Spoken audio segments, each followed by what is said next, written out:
So, for example, there's a difference between I don't have the funds to start this business and how can I raise the funds to start this business? I don't have the funds to start this business is a statement, and statements close the mind. Statements sound like facts. Statements mean that you're not going to apply your creativity, you're not going to exploit the problem any further because it's a statement. I don't have capital, period. Now, if you approach the problem as a how can I raise capital or how can I raise funds to start this business, that's a question.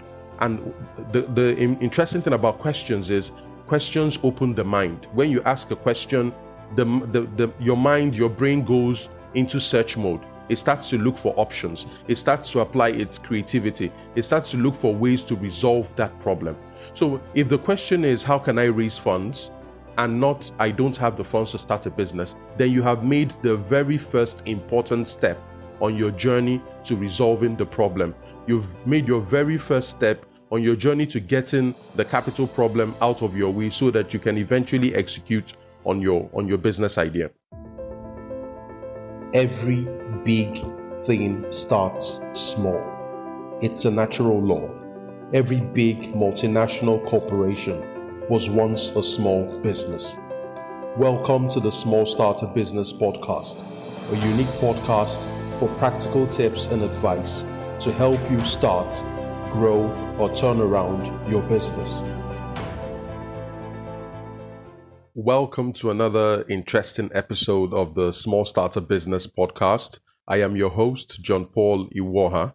Today's topic is about what you do when you have a business idea, but you don't have the money or the capital or the funds to execute it. Now, this is a very common problem. It's the major reason why many aspiring entrepreneurs, people who want to start a business, cannot start a business because they don't have the money. So in this episode, I'm going to start by asking a very important question. Is lack of money, is lack of capital a valid reason or an excuse for not exploiting a business idea? So you have a business idea and lack of capital is a problem. So is it a valid reason that it's okay not to start the business because you don't have money, because you don't have any other option but to raise the money? Or is it just an excuse that say you can do better?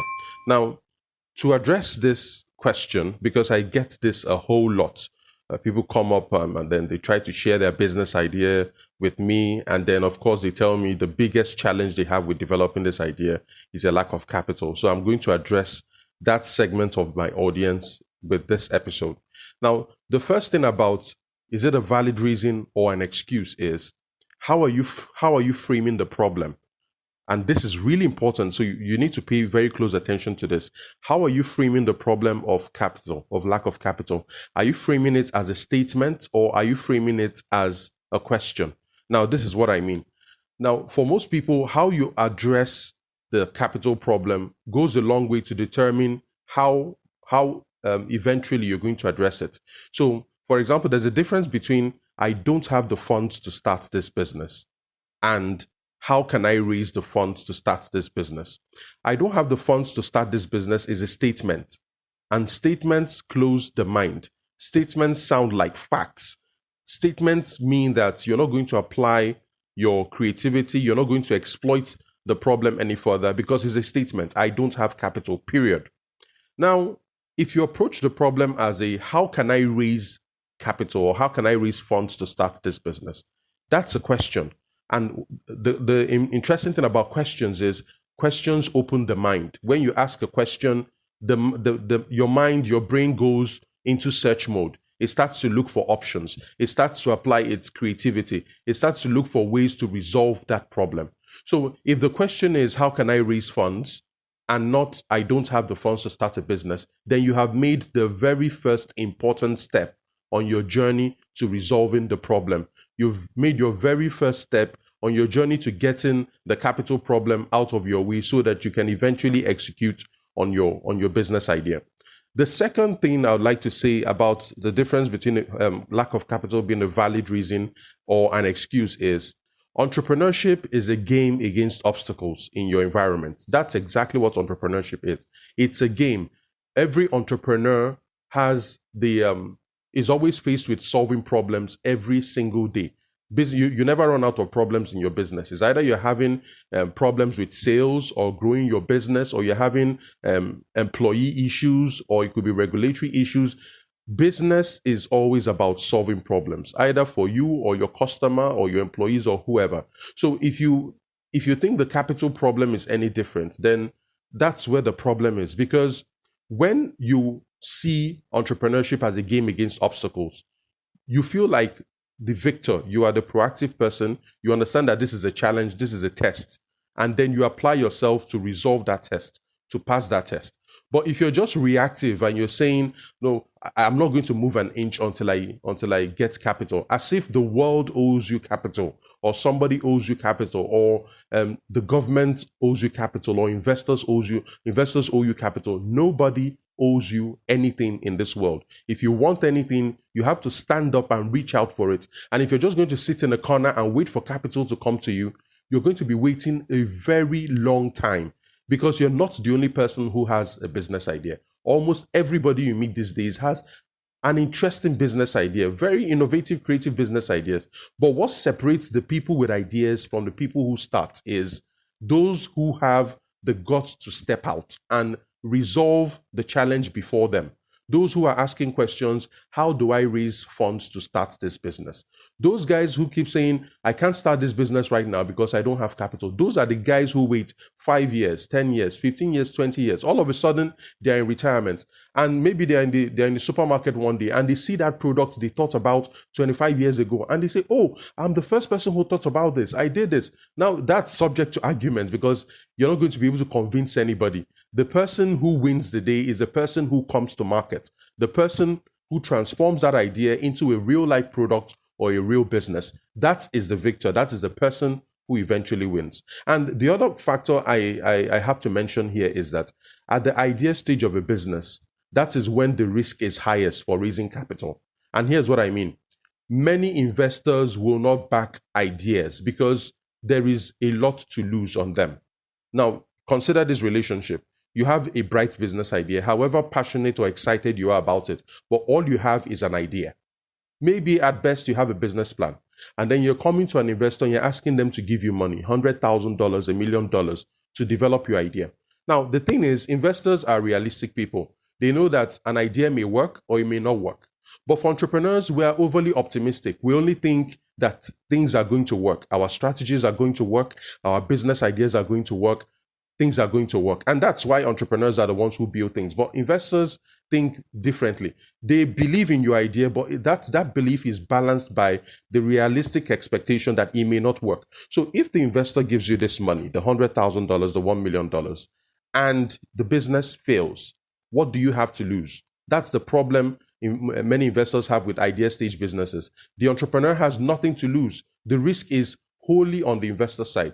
But if you've already gone ahead to start the business, you have something small, no matter how small, you have your first few customers, you have built something small, then there is something to lose. Then you have a skin in the game. So you need to understand these constraints. But before you blame investors or you blame the government, you need to fix the situation in your head. Are you looking at the capital problem as a statement of fact? If you are, then you are hindering your mind from going into work. If you are, then you're holding yourself back from moving forward to resolve that problem. And if you are one of those people who think that capital is one day going to flow to you, that maybe if you tell enough people about your business idea, maybe someday somebody's going to have pity and give you the capital you're looking for. You're going to be waiting a long time. Entrepreneurship is a game. You need to be playing offense all the time. You need to be offensive. You need to keep moving forward and trying to resolve the problems. That is why it's important to look at the capital problem as a question, not a statement. So now that I've made this important point, I'm now going to go into specifics about how you can get around the capital problem. So if you are one of those people who is looking at the capital problem as a question, then I have a couple of ways to help you address that question today. I just wanted to make it clear that of all the people who are looking for capital, all of you are not the same. There are some people who are looking at it as statements and other people who are actively looking for solutions. Those are the guys who are addressing the problem as a question. So I'm going to give you 3 specific strategies, important tips that can help you make several steps forward as you're trying to resolve the capital problem in your business. The first step of addressing the capital problem is, the first option is to scale down your business idea or dream to something you can start today. Now, hold on to that thought. There is a reason all the blue chip companies in the world started small. Coca-Cola started small. Apple started in a garage. Microsoft started in a garage. Amazon started in a garage. Facebook started in a university student dorm. There is a reason the stories are very similar. All of them started as very small, inconspicuous businesses, and today they are blue chip companies. The biggest mistake you make is to look at the big company today and you want to become that big company the way it is today. Every business you see started somewhere, is a journey. So if you have a business idea, you can project that business idea to say, this is me 8 years from today, or this is me 5 years from today, and then scale it back to a point where you can actually start doing something. The problem with big dreams and big ideas is that they can be overwhelming and exhausting and intimidating. But until you break it down, you will never have the guts to move forward with a business idea. And to use an example that is very close to home, Aliko Dangote, who is the richest man in Africa at the time of recording this episode, now today he owns cement plants in several countries. He's building the biggest refinery in all of Africa. He has fertilizer plants. He has a tomato processing plant. He has a range of businesses. He's into sugar, flour, salt, all sorts of things. But Aliko Dangote started in the 70s importing food products, fish, rice, and things like that.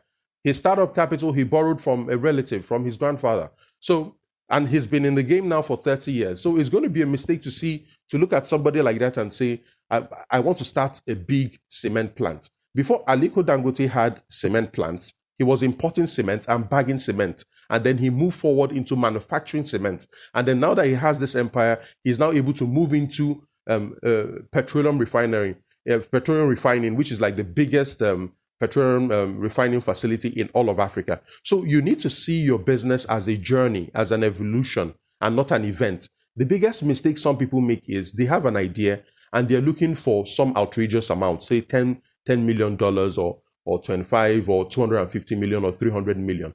It's going to be very difficult for anybody to invest in an idea, except you personally have a track record.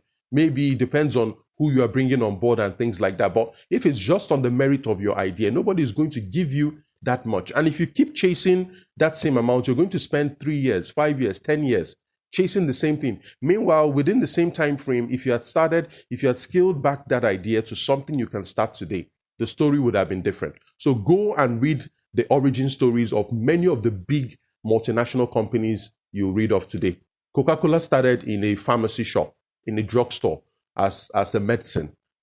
Apple started in a garage. Two friends who were just hanging out in a very small garage. Microsoft, the same thing. Facebook, the same thing. So there is a reason these guys start small. And you cannot be thinking that you're different because you're going to do something these guys forgot to do or missed. And then the other interesting thing you need to notice is some ideas are too big for who you are today. Now, I am not a person who would discount the innovation or the creativity of your business idea. I accept that your business dream or idea makes a lot of sense. It could help the world. It could build something big. But you need to consider the possibility that the idea you have is too big for who you are today. It's too big for the resources you have today. It's too big for the networks you have today, for the skills and for the knowledge you have today. But with time, you'll be able to do more. With time, if you start small, over time, you'll be able to do more. Aliko Dangote is building a $12 billion petroleum refinery. When he started his business, I'm sure he couldn't wrap his head around that kind of money. So as you grow in business, you are able to do more. You know more people. You have more resources. You are developing more skills. Your knowledge is expanding. With all of these things, you'll be able to do more. But if you don't start, you cannot grow that muscle. It's like a muscle. You can't walk into the gym and want to bench press, say what, 100 kg press. You have to start from somewhere and gradually build the muscle. If you overwhelm the muscle all of a sudden with a lot of weight, you are going to damage that muscle and cause yourself injury. That's why you need to pace yourself and move through the ranks, which is why bootstrapping is a very powerful way of starting a business. There's also a reason why many blue chip companies start from bootstrapping. Bootstrapping is using your own means, your personal means, either your savings or you're starting the business through you're supporting the business through maybe a salary. You start the business as a side business, or you raise money from your social network, from your immediate family and friends and things like that. So bootstrapping is a very simple proposition. Bootstrapping is about starting where you are, using what you have and doing what you can. You start where you are, you use what you have, you do what you can. Just one more time, because I can imagine how tough it can be to deal with a capital problem sometimes. But in the middle of all of your thinking, you should never forget these 3 sentences. You start where you are, you use what you have, and you do what you can. The second way of getting around the money problem is to think in terms of resources.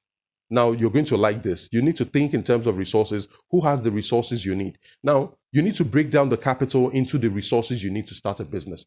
When a person says they need $100,000 to start a business, it's not as if they're going to take that money and put it into some engine and then the business will start. $100,000 may mean I need $20,000 out of that money to hire people. I need another $20,000 to get a vehicle. I need another $20,000 to set up my facility. You're going to use the money for something. So rather than think of the capital, why don't you start thinking of those things you're going to use the money for, the resources? And there are typically 4 kinds of resources a business will need.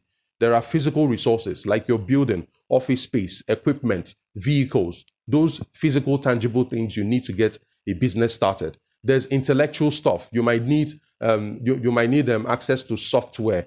You might need access to a patent, a franchise, or something like that. There's human resources. You might need to hire people who have the skills or are going to contribute time or help you run the business, either as employees or as partners. You might need financial capital. You might need, of course, financial resources. This might be what you need to buy your raw materials or buy the goods you're going to sell, and things like that. So rather than think of capital as just money, think about the things you're going to use that capital for. Now, when you break down capital into the resources you need, something interesting starts to happen.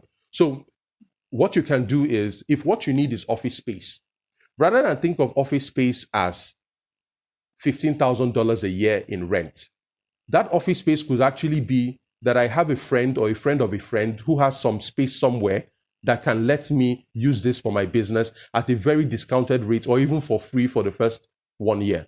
That space could mean that I have a garage or my parents' garage. Nobody's using it. We can use it as our office space and save the $15,000 and use it for working capital. Are you beginning to see a trend here? There is a reason many of these blue chip companies started in a garage or in a dorm room or something. They were saving capital. They were on a budget. They were on a very tight budget. So rather than look at the money as rent money, go ahead and think of it as space. And then when it is space, there are different ways you can get space.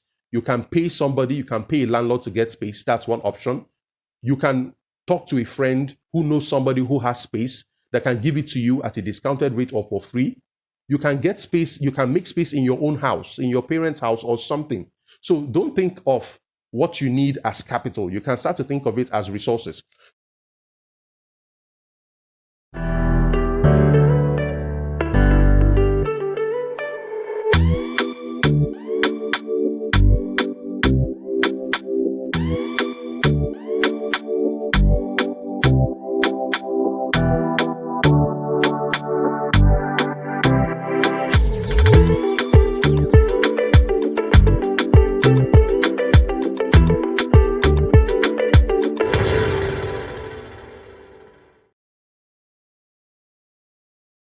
Now, another option would be if you need to hire a programmer for, say, $15,000 a year. Now, one part of the reasons why you want to raise $100,000 is you need $15,000 out of that money to hire a programmer.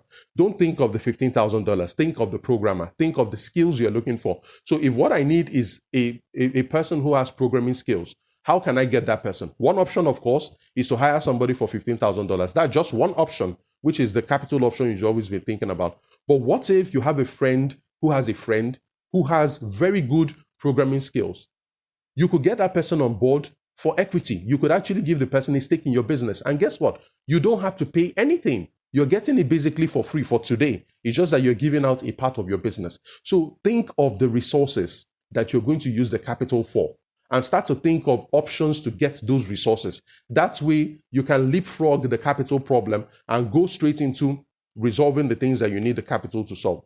Now, having said this, there are usually some challenges.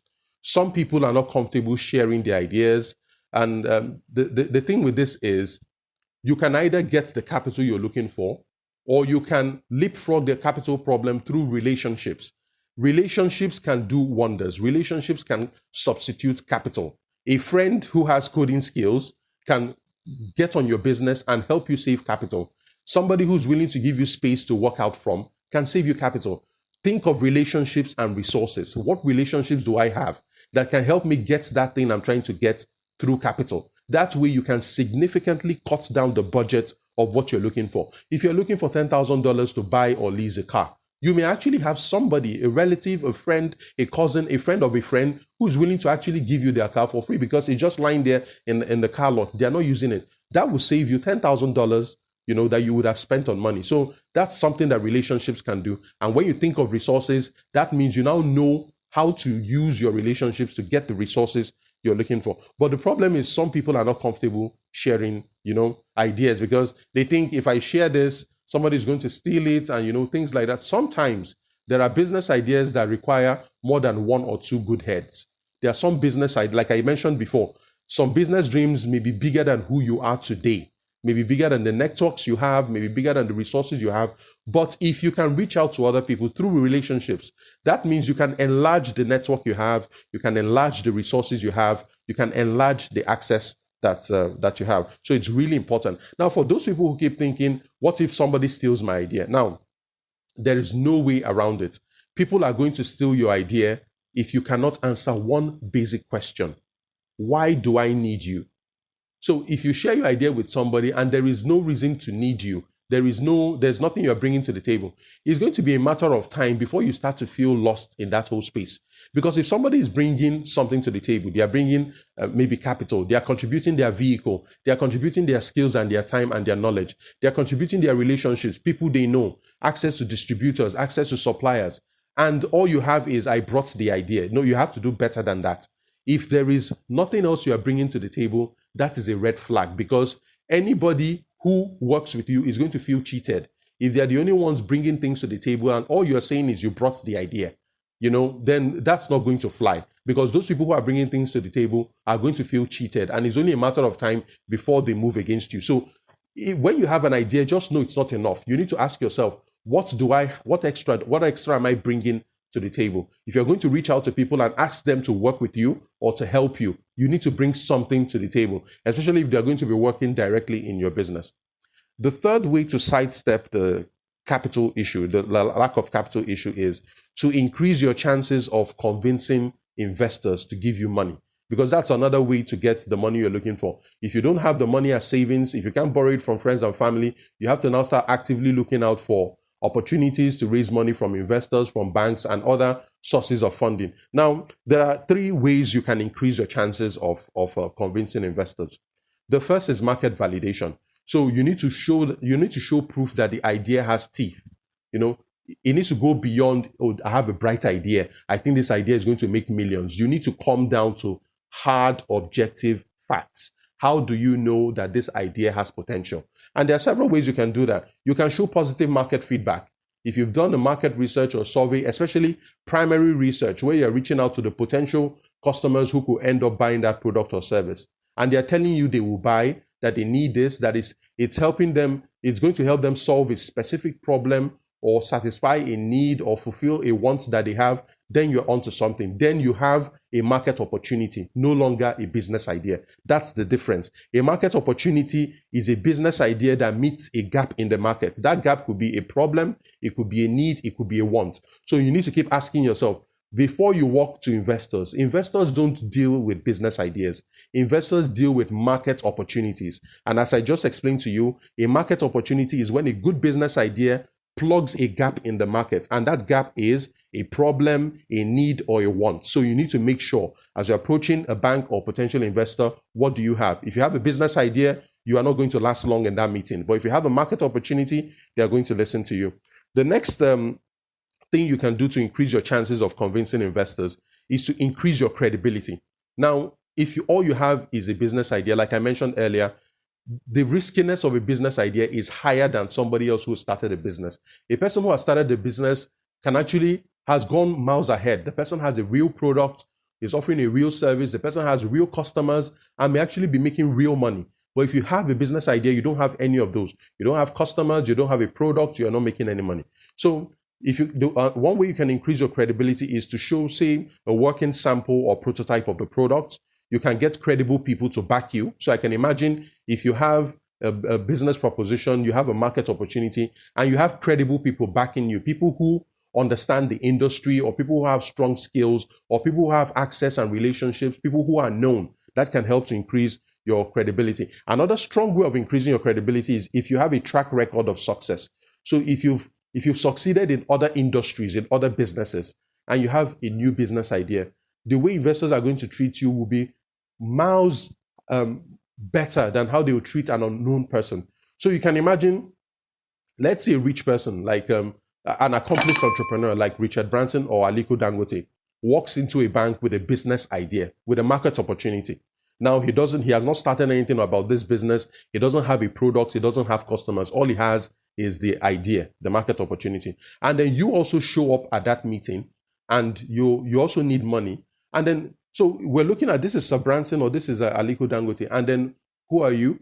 Now, the reason these guys are going to be considered is they have a track record of success. They've succeeded before.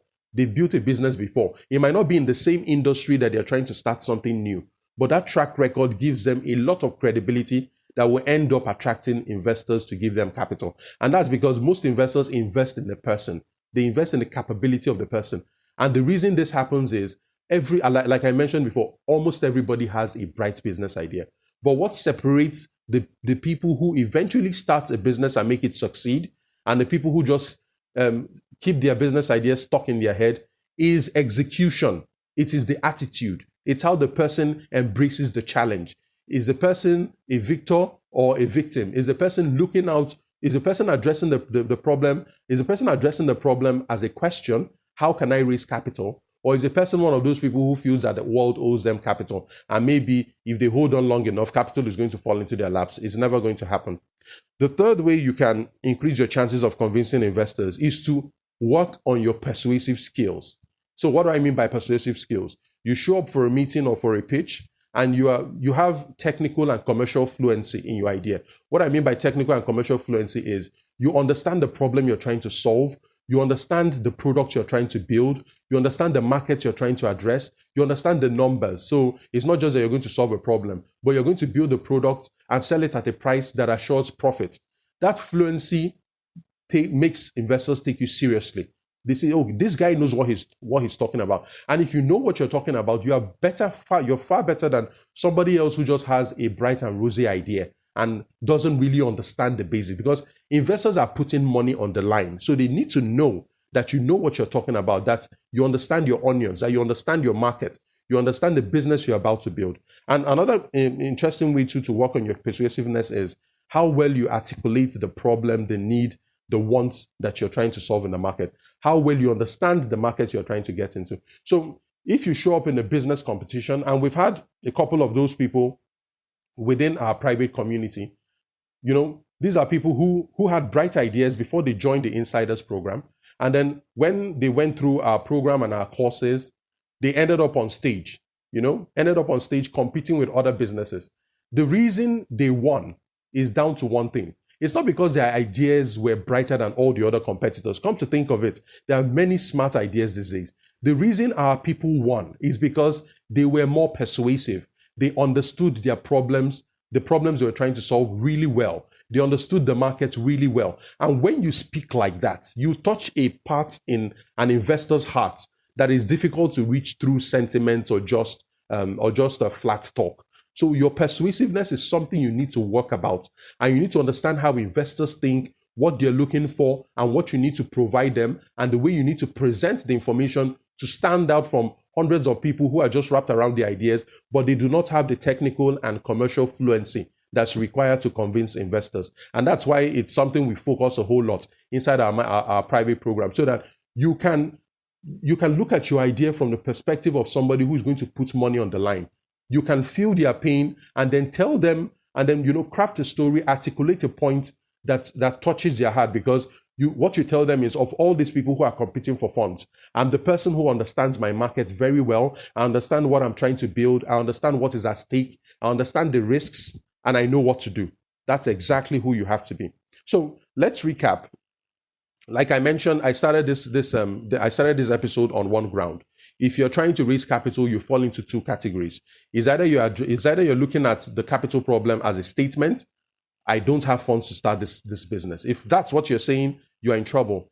There's also another group who addresses the problem as a question. How can I raise funds to start this business? Questions open the mind. Questions start to prime and allow your creative juices to run.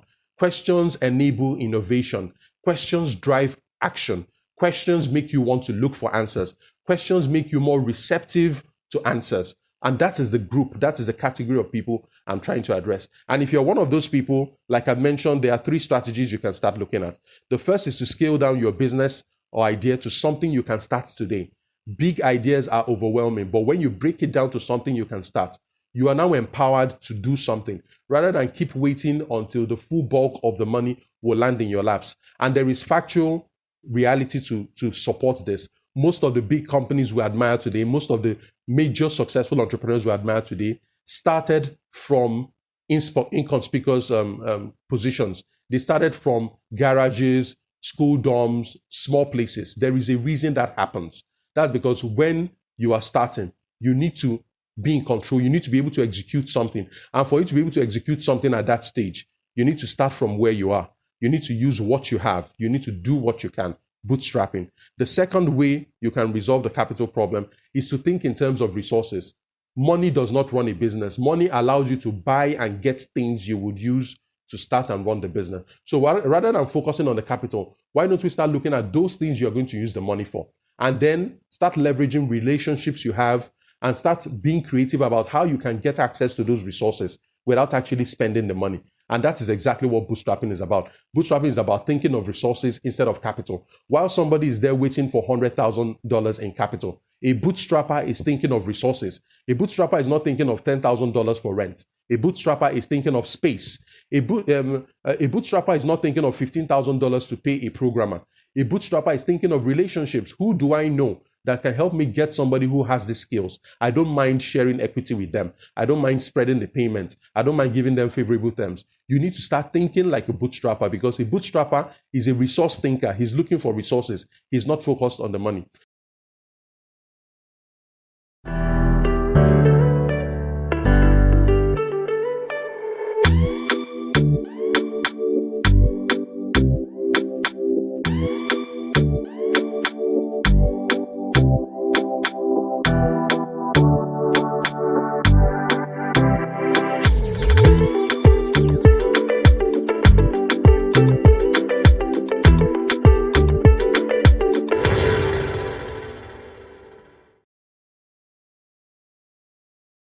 The third strategy for addressing the lack of capital problem is to increase your persuasiveness, increase your chances of convincing investors. There is an art and science to what investors are looking for. And if you are able to hit on that, you are going to be miles ahead of other people. Many of our people inside our private program have won competitions. This is grant money. This is free money. Now, it's not just grant money. When you win a prize, one of our members was a finalist at the 2019 Africa Prize for Engineering Innovation, which held in the UK. Now, the kind of exposure that gives you is beyond the amount of money you're going to win. You're going to get access to new people, potential partners, potential investors. There's a lot exposure can do for you, far beyond the money you've won. And the reason our people won is because they were more persuasive, not because the ideas were better or more groundbreaking or more revolutionary. It's not about the idea, it's how you are able to sell it. That's why the people who succeed in life are people who are able to sell what they have, not those people who have a lot. It's not the smart people who win, it's the people who can sell what they have. And that's exactly what you need to do. So some closing thoughts. Like, as you already know my stand by now. Lack of capital is a big excuse because there is something you can do about it. You cannot just sit there and wait and hope and pray that capital is going to come. There is no evidence to support that strategy. There is no evidence to support that if you wait, hope, and pray, capital is going to come to you. The people who have won are people who are playing offense, the people who are going out there, the people who are looking at the capital problem as a question, not as a statement. Another important thing is that if your excuse is a lack of capital, then it speaks of something deeper than just a lack of capital. It speaks to either a lack of passion or a lack of creativity. You know how I know this? I know this because if something is important to a human being, they find a way to make it happen. Think of things you've wanted but were out of your reach, but you really wanted it. You're going to make sacrifices. You're going to make sacrifices of time, of money. You're going to let go of any ego you have, of any shame you have, and go get that thing. People who want something and are passionate and creative about something go to get it at any cost. And the first step is to look at it as a question. If you ask yourself, how can I raise funds from this business? Your brain will go into search mode. Your brain is going to get your creative juices running. Your brain is going to start looking for options to get you out of that problem. That's exactly how it works. But if you look at it as a statement, I don't have the funds to start this business, that means your mind is closed, you are shut, and you're stuck in that position. And if you maintain that position, you're going to be there for a very long time. Another sad downside to the lack of capital problem, especially those people who are looking at it as statements, is the lost potential. You could spend the next 2 years, 3 years, 5 years, 10 years. You could end up retiring without making that idea a reality. That would be a sad and terrible waste. Not just a waste of your time or your resources or your imagination. It's going to be a terrible waste of potential, because who knows who that product could have helped in the world? Who knows how much impact, how much change, how much progress it would have brought to the world? Who knows how much growth it would have brought to the world? Who knows if you started that business, who knows how many people you would have employed, how many families you would have helped, how you would have contributed to the economy. So lost potential is a tragedy. And another thing to close my thoughts is, if you have an idea and you don't do anything about it, most people think there's nothing they've lost. But what they don't realize is there is an enemy far beyond the failure of starting a business. And I mentioned this in one of my earlier episodes, and that is regret. Regret is worse than failure. Regret is knowing that you could have done this, you should have done it, but you didn't do it. Regret will torment you far more than the loss or failure you think you have, or you had, or you suffered by not starting that business idea. So if you're one of those people who is applying, who is in search mode, you're looking for results, that's why we created a Private Insiders program. It's a community of entrepreneurs who are solving specific problems in their business. And inside the program, we have a roadmap course. That is the flagship course for people who are trying to raise capital. And the goal of that course is to get you investment ready.